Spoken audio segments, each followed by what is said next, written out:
નમસ્કાર, ABC news ગુજરાતમાં આપનું સ્વાગત છે। જોઈએ સમાચાર વિસ્તારથી। મહત્વના સમાચાર પર એક નજર કરીએ। ભાવનગર બોટાદ લોકસભાના ઉમેદવાર તરીકે નીમુબેન બાંભડિયાના નામની જાહેરાત।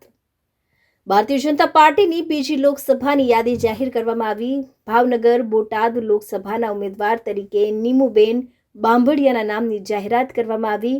નીમબેન ભાવનગર ભાજપ કાર્યાલય પહોંચ્યા। ભાજપ કાર્યાલય ખાતે ઢોલ નગારા સાથે ભવ્ય સ્વાગત કરાયું। ભાજપ કાર્યાલય ખાતે ઉત્સવનો માહોલ સર્જાયો। ભાજપે આમ આદમી પાર્ટીના ઉમેદવાર ઉમેશભાઈ મકવાણા સામે કોળી સમાજના અગ્રણી મહિલા ભાજપના વરિષ્ઠ કાર્યકર અને મહાનગરપાલિકાના પૂર્વ મેયર નીમુબેન બાંભડિયાને પણ મેદાનમાં ઉતાર્યા છે। આ લોકસભા ચૂંટણીમાં 5 લાખ મતોથી વિજેતા બનવાનો વિશ્વાસ પણ વ્યક્ત કર્યો છે। નીમુબેને જણાવ્યું હતું કે કેન્દ્રની તમામ યોજનાઓ લોકો સુધી પહોંચશે અને મહિલા સશક્તિકરણને પ્રાથમિકતા આપશે। કેમેરામેન રસૂલ સૈયદ સાથે reporter Firoz Malik, ABC news Gujarat, Bhavnagar.